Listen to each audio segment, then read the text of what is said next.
আর উনি রাস্তার ওপার থেকে আমাকে দেখছে, দেখে দূর থেকে বলতেছে যে ভাই আপনার ড্রিম বাইকের নাম। বললাম হ্যাঁ। তুমি তো খুশিতে আত্মহারা। ওটা দেখলেন কিভাবে আমাকে? আপনাকে দেখে চিনে বলছি।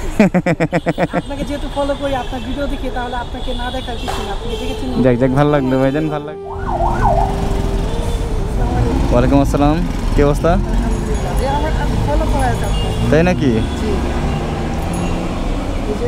ওরে বাবা, ভালো আছেন না? কি কাজ করেন? পার্সেল দিতেছি। হ্যাঁ, পার্সেল। পার্সেল। আচ্ছা, থাকেন কোথায়?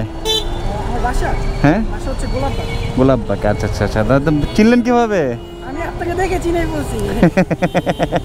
যাক আলহামদুলিল্লাহ, সাবধানে যাবেন। হ্যাঁ, রাস্তাঘাটের খুবই অবস্থা খারাপ। আচ্ছা ওকে, ভালো লাগলো দেখা হয়। আসসালামু আলাইকুম।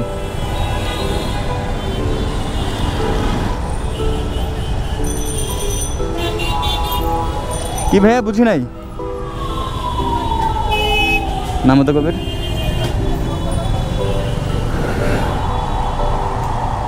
কিছু বলবেন? ও ছবি তুলবেন? ও আচ্ছা আচ্ছা, কবির ছবি তুলে দাও তো ভাইয়ের সাথে। তবে কি কখনো শুনেছো তাদের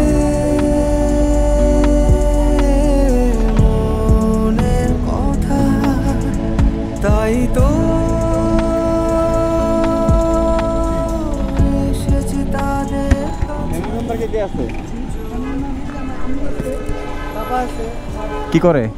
আমার বাবা হচ্ছে ট্রাক চালায়। হ্যাঁ, ট্রাক চালায়। ও আচ্ছা আচ্ছা। আর আম্মু? আর আম্মু গৃহিণী। ও গৃহিণী। আর ভাই বোন কয়জন?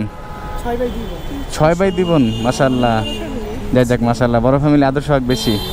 আর আপনি কত নাম্বার? হচ্ছে ভাইদের মধ্যে 5 নাম্বার, আর ভাই বোন মিলিয়ে আমি হচ্ছে 7 নাম্বার। আচ্ছা আচ্ছা, পড়াশোনা করেন না? হ্যাঁ, অনার্স ফার্স্ট ইয়ার। তাই নাকি?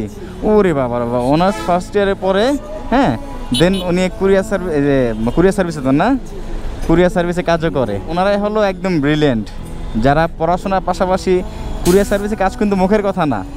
আর উনি রাস্তার ওপার থেকে আমাকে দেখছে, দেখে দূর থেকে বলতেছে যে ভাই আপনার ড্রিম বাইকের নাম। বললাম হ্যাঁ। তুমি তো খুশিতে আত্মহারা। ওটা দেখলেন কিভাবে আমাকে? আপনাকে দেখে চিনে বলছি। আপনাকে যেহেতু ফলো করি আপনার ভিডিও দেখি, তাহলে আপনাকে না দেখার কিছু না, আপনাকে দেখে চিনে। যাক যাক, ভালো লাগলো ভাইজান, ভালো লাগলো। আরও ভালো লাগলো যে আপনি অনার্স ফার্স্ট ইয়ারে পড়েন, আবার আপনি পাশাপাশি, এটা কিন্তু খুবই কষ্টের কাজ। রোদ নাই, বৃষ্টি নেই, সবসময় আপনার মাল পরিবহন করতে হয়। ব্যাগেও আছে না? দেখি, ব্যাগ তো অনেক ভারী। হ্যাঁ, কি করবো এখন? হ্যাঁ, এই যে রেইনকোট আছে, তারপর পানি ও বৃষ্টির মধ্যে কাজ করতে হয়? হ্যাঁ করি। তা ক্লাস করেন কিভাবে, কখন? তো করতে হবে। তারপর পাওয়ার ব্যাংক আছে। ওরে আল্লাহ রে আল্লাহ, খুবই। চার্জ শেষ হয়ে গেলে পরে কি করব? Power bank. কোন ভার্সিটিতে পড়েন? তুলারাম। হ্যাঁ, তুলারাম। তুলারামে? ও আচ্ছা আচ্ছা, হ্যাঁ, নারায়ণগঞ্জের, জানি জানি। তো ক্লাস করেন কখন? ক্লাস সপ্তাহে 2 দিন। ও, সপ্তাহে 2 দিন ক্লাস করেন আপনি? যাক ভালো আছে। আর রেগুলার ক্লাস তো না না না, সম্ভব না। জাস্ট পরীক্ষা দেওয়ার সময় পরীক্ষাগুলো ঠিক মতো দেন। ও যাক ভাই, খুবই খুশি হলাম, খুবই খুবই। কি ইচ্ছা আছে কি এত স্ট্রাগল করার পর? আপনার ইচ্ছাটা কি, লক্ষ্যটা কি? আছে। আমি তো মানে আমার এই কাজের পাশাপাশি আরো চাকরির জন্য চেষ্টা করতেছি, দেখি যদি কোনো চাকরি হয়ে যায় তাহলে এই কাজটা মানে কষ্ট হয়ে যায় প্রচুর। কষ্ট হয়ে যায় না? হ্যাঁ কষ্ট হয়ে যায়। চাচ্ছি যে সামনের মাসে একটা ওই যে ইলেকট্রিক সাইকেলগুলো আছে না, হ্যাঁ। এখন তো নাচ কেনার ইনশাল্লাহ কিনে ফেলবো।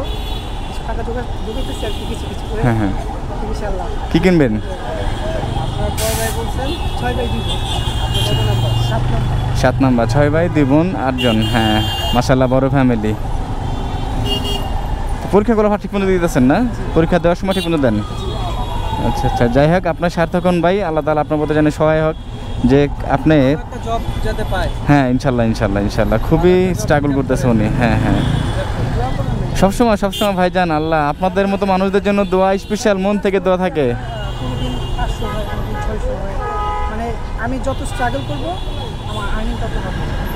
ডিউটি কটা থেকে কটা পর্যন্ত? কোনো লিমিটেশন নেই। মানে আমার ইচ্ছে হলে আমি নামতে পারবো। আপনি কতক্ষণ করেন? আমি হচ্ছে আপনার সকাল 10টার দিকে নামি, বিকাল 6টা 7টা। সকাল 10টা থেকে 6টা 7টা পর্যন্ত? ইনকাম কম হয়ে যাচ্ছে, তখন আবার রাত্রি 10টা 11টা পর্যন্ত থাকতে পারি। ওরে বাবা রে বাবা, পারলে না। তাহলে আপনি যদি 10-12 ঘন্টা, যদি আপনি 8-10 ঘন্টা অন্তত যদি আপনি ডিউটি করেন, পড়াশোনা করতে হয় তো অনেক চাপে থাকেন আপনি। হ্যাঁ, কি করবো, মানে কিছু তো করা লাগবে, ভবিষ্যৎ তো দেখতে হবে। এই আল্লাহ, খুবই কষ্ট হয়ে যায়। হ্যাঁ, অনেক কষ্ট এই সময়, এই টাইমে প্লাস জবও করে প্লাস পড়াশোনাও করে, মানে ফ্যামিলিরও সময় দেয়, ফ্যামিলির জন্য কষ্ট করে, মানে একটা ছেলের জীবন লাইফস্টাইল পুরোটা ফ্যামিলির উপরেই চলে যায়। হ্যাঁ, বাবাও তো খুব কষ্ট করে। আপনার বাকি ভাইরা কি করে? আমার সবার যে বড় ভাই, উনি এই কাজই করে, কিন্তু উনি ফুড ডেলিভারি দেয়। ও ফুড ডেলিভারি কাজ করে। আবার চলে যাবে, উনি কিছুদিনের মধ্যে হচ্ছে সৌদি চলে যাবে। আচ্ছা আচ্ছা বিয়ে শাদী করছে তো, আচ্ছা, উনি হচ্ছে চলে যাবে। তারপরে যে উনি হচ্ছে আবার ওই যে গাড়ির হেল্পার করে। তারপরে জন উনি হচ্ছে পুস্তকগুলো থাকে, উনি গাড়ি ড্রাইভিং করে, ওই যে লেগুনাগুলো আছে না। হুম। তারপর জন হচ্ছে শপিংয়ের কাজ করে। তারপরে আমি, তারপরে আমার ও আপনাদের ভাইদের উপর ফ্যামিলিটা সুন্দর মতো চলতেছে আলহামদুলিল্লাহ। হ্যাঁ বলতে পারেন আর কি। যাক যাক, আলহামদুলিল্লাহ আলহামদুলিল্লাহ। আপনার মা সুখে আছে তো? মানে আমার ফ্যামিলিতে একমাত্র আমি আর কি এত দূর পৌঁছে ইন্টার পর্যন্ত আর কি, ইন্টার পাস করে। ও আপনার ফ্যামিলিতে আপনি এত দূর পর্যন্ত পড়াশোনা করতেছেন? মাশাআল্লাহ মাশাআল্লাহ। নিজের থেকে চেষ্টা থাকতে হবে না। হ্যাঁ হ্যাঁ হ্যাঁ হ্যাঁ, নিজের থেকে চেষ্টা করতে পারছি দেখাই। চেষ্টা থাকলে সবই সম্ভব, সব কিছু জয় করা সম্ভব। চেষ্টাই সকল মূল। তা আপনার মা সুখে আছে তো, যে এতগুলো তার সন্তানরা কাজ করে সংসার চালাচ্ছে? মার সুখ দিয়ে সব সুখ, মা সুখী তো সব সুখী। মা যদি সুখী না থাকে আপনার দুনিয়া কোথাও সুখ পাবেন না। টাকা পয়সাতে কোনো সুখ হয় না, মার সুখে সব সুখ। আপনার মাকে কষ্ট দিয়ে যত টাকা, লক্ষ টাকা কামাই করেন, ইনকাম করেন, কোনো লাভ নাই। এই টাকা কোনো সুখ বয়ে আনবে না, ভবিষ্যতের জন্য অন্ধকার। এটা আমরা অনেকে বুঝি না। আপনাকে দেখে খুবই ভালো লাগলো ভাই। নাম কি জানতে পারি? রুবেল, মোহাম্মদ রুবেল ভাই। আপনি মাশাআল্লাহ খুবই সুন্দর রেখে দেন। এই গরমটার মধ্যে উনি ঘেমে গেছে, রাস্তার ওপার থেকে দৌড়ায় আসছে, বলে ভাই ড্রিম বাইকের না আপনি? আমি কি বাবরা কে? তখন বলতেছে ভাই আপনাকে আমি চিনি, একটু কথা বলবো। আপনি সামনে ছিলেন আপনার বাইক নিয়ে। বুঝতে পারছি আমি। দুপুরে খাওয়া দাওয়া করছেন ভাইজান? না, দুপুরে এখনো খাওয়া দাওয়া হয়নি, হাতে পার্সেল আছে। এটা হচ্ছে একজনের পার্সেল, আমার একটু সময় লাগাইছিল প্রায়। মানে আমরা পার্সেলটা যখন রিসিভ করছি অ্যাপসে, তখন বাজে হচ্ছে একটা 4। তো আমি ওনার কাছে গিয়েছিলাম একটা 15-তে, সুন্দরবন স্কুল মার্কেটের সামনে। উনি আমাকে 1 ঘন্টা যাবো একটু অপেক্ষা করাইছে। যখন খারাপ লাগছে, আমি ওনাকে ফোন দিয়ে বলছি যে ভাইয়া আমি প্রচুর লেট হয়ে যাচ্ছে, আমি আপনার পার্সেলের পাশাপাশি আমি আরও 2টা পার্সেল দিতে পারতাম। হ্যাঁ হ্যাঁ হ্যাঁ, দেরি হয়ে গেছে। বলে যে আচ্ছা আপনি আসেন, আমি আপনার ব্যবস্থা, আমি আপনার আচ্ছা, দুপুরে কি বাইরে খাওয়া দাওয়া করেন না? দুপুরে পারি। দুপুরে বাইরেই? আরে আল্লাহ, যাক ভাই ঠিকমতো পড়াশোনা করেন, আর আল্লাহ আপনার মন ইচ্ছা পূরণ করুক। দোয়া করি, একদম মন থেকে দোয়া করি। সব থেকে খুশি হলাম যে আপনি এত স্ট্রাগল করার পরও পড়াশোনা চালিয়ে যাচ্ছেন। অনার্স ফার্স্ট ইয়ারে উনি পড়তেছে, মাশাআল্লাহ খুবই, বয়স কিন্তু বেশি না। দুপুরে কি খাবেন, কি ভাবছেন?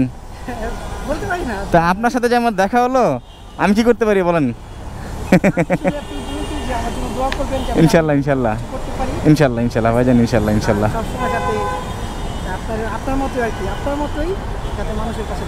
ইনশাল্লাহ। আল্লাহ আল্লাহ আল্লাহ। শোনেন, এটাই হচ্ছে বড় পাওয়া ভাই। আপনি যে বলছেন না মানুষের চেষ্টা থাকতে হয়, আর মানুষের পাশে দাঁড়ানোর জন্য না লক্ষ কোটি টাকার প্রয়োজন নাই, জাস্ট একটু মন থেকে সহানুভূতিশীল হওয়া, আর কিচ্ছু না। অনেকে ভাবি কি আমরা সমাজে যে ভাইয়ার ভিডিও দেখতেছি, ভাইয়ার মনে টাকা পয়সা অনেক আছে, আমার তো না, আমি কীভাবে দাঁড়াবো? আসলে টাকা পয়সা দিয়ে দানশীল হওয়া যায় না, সব সময় টাকা দিয়ে কিন্তু দান করা যায় না। আর আল্লাহ তাআলা, হ্যাঁ মনোযোগ থাকতে হবে, সহনশীলতা থাকতে হবে। আমার কাছে কতটুকু আছে না তা না, না। আমার পক্ষ থেকে যতটুকু পারবো। সেইটাই, আপনার পকেটে আছে 100 টাকা, তা আপনার জন্য 10 টাকা দেন, অসুবিধা কি? আমার কোনো অসুবিধা নাই। কোনো সমস্যা তা আপনার যে 1000 টাকা দিতে হবে, 2000 টাকা, লক্ষ টাকা দিতে হবে, তার কোনো মানে বলা হয় নাই। আপনার 100 টাকা আছে, আপনার 10 টাকা দেন, আবার যখন 1000 টাকা হবেন তখন দেখবেন অটোমেটিক আপনার 100 টাকা দিতে পারবেন। হ্যাঁ, 5000 টাকা হলে তখন অটোমেটিক 500 টাকা দিতে পারবেন মানুষকে। তো দানশীল হওয়ার জন্য, মানুষের পাশে দাঁড়ানোর জন্য লক্ষ কোটি টাকার প্রয়োজন নাই, প্রয়োজন শুধু একটু সহানুভূতিশীল হওয়া, মন থেকে একটু চাওয়া। আর কোটি টাকা দিয়ে অনেক মানুষ আছে না, জীবনের শেষ প্রান্তে এসে লক্ষ কোটি টাকা দান করে। দেখবেন কি লিটন ভাই, আমাদের সমাজে এরকম অনেক আছে, লক্ষ কোটি টাকার মালিক। উনি যখন যৌবনকাল ছিল, সারা বছর ছিল, কখনো দান করে নাই, দান কি জিনিস জানে না। হ্যাঁ, বিভিন্ন বারে যেত, বিভিন্ন আপনার পার্টিতে যেত, আরও মনে করেন যে বকশিস টিপস দিয়ে যেত, লক্ষ কোটি টাকা, হাজার হাজার টাকা মানে টিপস দিয়ে যেত। কিন্তু একটা মানুষকে, অসহায় মানুষকে বসে থাকলে 200 টাকা দিয়ে খাবার কিনে যেত না। তো সেই মানুষটা কী করে জানেন, যখন জীবনের শেষ বয়সে চলে আসে, জীবনের শেষ বয়সে আসার পরে দেখে কী ব্যাপার, আমার জীবনে তো এটা তো কোনো জীবন হইল না, জাস্ট মজা করলাম, ফুর্তি করলাম। শেষ বয়সে এসে জীবনের মানেটা বুঝতে পারে যে আমি জীবনে কত বড় লস করছি। হ্যাঁ, জীবনে কত বড় লস করছি, টাকা পয়সা ছিল কিন্তু অসহায় মানুষের পাশে দাঁড়ায় নেই, মানুষের পাশে দাঁড়ায় নাই কত, অথচ আমি হাজার হাজার টাকা আমি ফুর্তি করছি, নষ্ট করছি, অপ্রয়োজনে দিয়ে দিচ্ছি মানুষকে, কিন্তু যাকে দেওয়া দরকার, দান করা দরকার তাকে দেয় নাই। তো শেষ বয়সে এসে মৃত্যুর প্রহর গুণে তখন দেখা যায় আপন মানুষও থাকে না পাশে, তখন সে কি হয়, দানশীল হয়। তখন কি করে সে, দেখবেন কি তার প্রপার্টি বাড়ি গাড়ি সব দান করে দেয়, কোনো কাজে আসবে না এই দানে।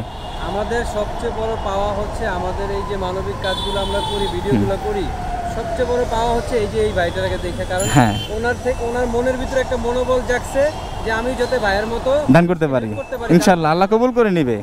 আপনার লক্ষ কোটি টাকা দান করলে আল্লাহ কবুল করবে নাকি সন্দেহ। যে বললাম না, শেষ বয়সে এসে আপনি যখন বুঝতে পারবেন যে না আমার মৃত্যুর প্রহর গুনতেছে, আমি আমার সময় শেষ, এখন দান করি, আল্লাহ খুশি হবে, কোনো লাভ নাই, ওই দানে আল্লাহ খুশি হবে না। আপনার যখন যৌবন ছিল, আপনার পাশে কত মানুষ মৃত অবস্থায় ছিল, অসহায় অবস্থায় ছিল, এমনও মানুষ গেছে তার কন্যা সন্তানকে বিয়ে দিতে পারেন নাই একটু টাকা পয়সার জন্য, আপনি সেগুলো অ্যাভয়েড করে শেষ বয়সে এসে আপনার দানের নাম নিছেন, সেই দান আল্লাহ কবুল করবেন নাকি সন্দেহ। তো দান করতে হলে মন থেকে আগে মানে ইচ্ছা পোষণ করতে হয় যে আল্লাহ আমি দেখি দান করি, আমার টাকা আছে, আপনি মানে সোয়াবের আশায়, সেই আশায় না, অটোমেটিক আপনার মন থেকে জেগে গেছে যে মানুষটা অসহায়, আমি একটু দেখি, দেখবেন অটোমেটিক আল্লাহ পাক খুশি হয়ে যাবে আপনার এই দানে। আর লক্ষ কোটি টাকার প্রয়োজন নাই, সামান্য টাকা হলে হয়ে যায়, আপনার কাছে যা আছে তার থেকে একটা অংশ দিয়ে দেন, অসুবিধা আছে, আপনার কোনো ক্ষতি হবে না। তাহলে আল্লাহ পাক আপনার মনের ইচ্ছা পূরণ করুক ভাইজান। আর দুপুরে তো আপনি খাওয়া দাওয়া করবেন, এখানে আশেপাশে কি কোনো খাবার হোটেল আছে লিটন ভাই? আমরা একসাথে খাওয়া দাওয়া করি। একসাথে খাওয়া দাওয়া করি। পার্সেল আছে, যেহেতু আমরা পার্সেল কোথায়? আপনার যে মাল্টি পার্সেল একসাথে আজকে দুপুরে খাওয়া দাওয়া করি, অসুবিধা কি?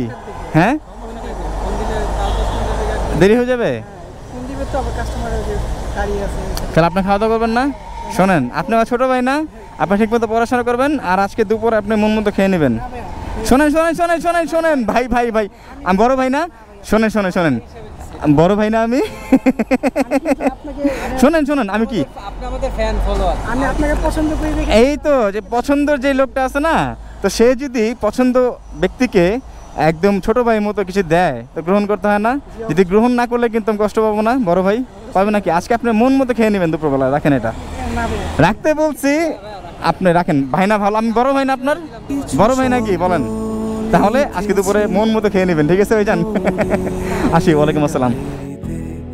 মানুষ বাঁচে কিছু কিছু আশাতে, ছুটে চলা পৃথিবী দেখে না কাউকে, তো তারা তাকিয়ে স্বপ্নগুলো বুকে নিয়ে, কিছু স্বপ্ন লিখেছি মনে ডায়েরিতে, মানুষ বাঁচে